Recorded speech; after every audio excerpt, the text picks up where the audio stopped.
Olá, como vão? Eu gostaria de falar mais um pouquinho sobre literatura apocalíptica e escatologia e agradeço muito a você que assiste os nossos vídeos.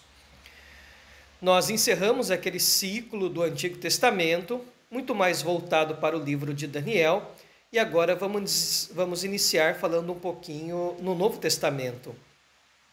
Nós falamos já alguma coisa em Apocalipse, mas só sobre a interpretação numérica. E eu quero relacionar alguns fatos históricos importantes.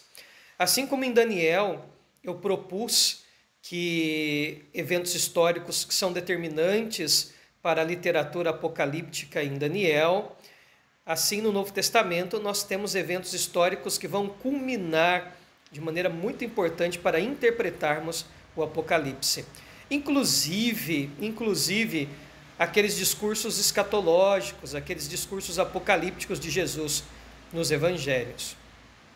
Nós temos dois eventos grandes, um que é mais importante que o outro e um no meio do caminho, que são as chamadas guerras judaico-romanas.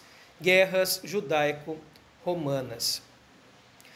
A primeira delas tem o seu ápice no ano 70 depois de Cristo. Jesus, quando vai lamentar diante de Jerusalém, ele diz: "E aqui não ficará pedra sobre pedra, e aqui não ficará pedra sobre pedra." No seu discurso em Mateus capítulo 24 também, ele fala de uma perseguição horrível que o povo vai sofrer. E a grande referência é a esta guerra judaico-romana. A primeira acontece no ano 70. O povo está insatisfeito com Roma, os tributos são pesados, os valores judaicos, principalmente religiosos, estão perdendo força, e então há uma reação revolucionária por parte de grupos nacionalistas. Os sicários, que eram homens que andavam armados com uma pequena espada, os zelotas, que eram extremamente nacionalistas, e no fim, os próprios fariseus e saduceus acabam patrocinando essa revolta. Eles, revoltados, criam grupos e, através de guerrilhas, conseguem expulsar o governador romano, o legado romano, o prefeito romano, enfim, autoridades que ali estavam. E até vencem as primeiras batalhas contra os exércitos que cuidavam daquela região. O que preocupa na época o imperador Nero, que decide enviar Tito Vespasiano, um experiente general de guerra, para retomar o controle da Judéia. No meio do caminho, inúmeras batalhas são traçadas. Tito Vespasiano acaba vencendo todas, até que em determinado momento Nero morre e o Tito Vespasiano vai até Roma para ver o que está acontecendo. E ele se torna o próximo imperador.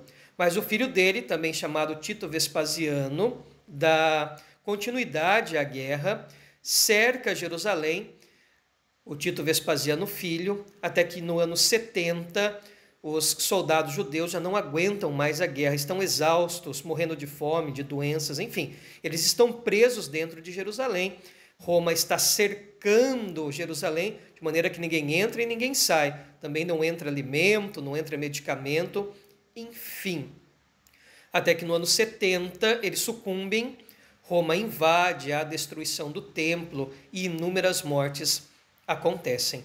Então esta é a chamada Primeira Guerra Judaico-Romana, a queda de Jerusalém diante de Roma no ano 70, como resposta a esse motim, a este ato revolucionário por parte dos grupos judeus.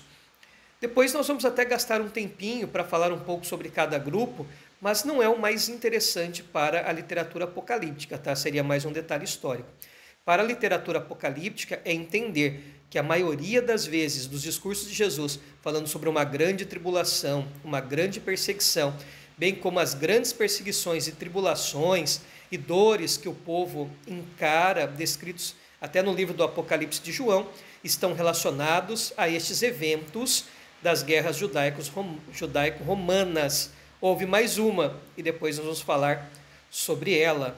Então aguarde o nosso próximo vídeo.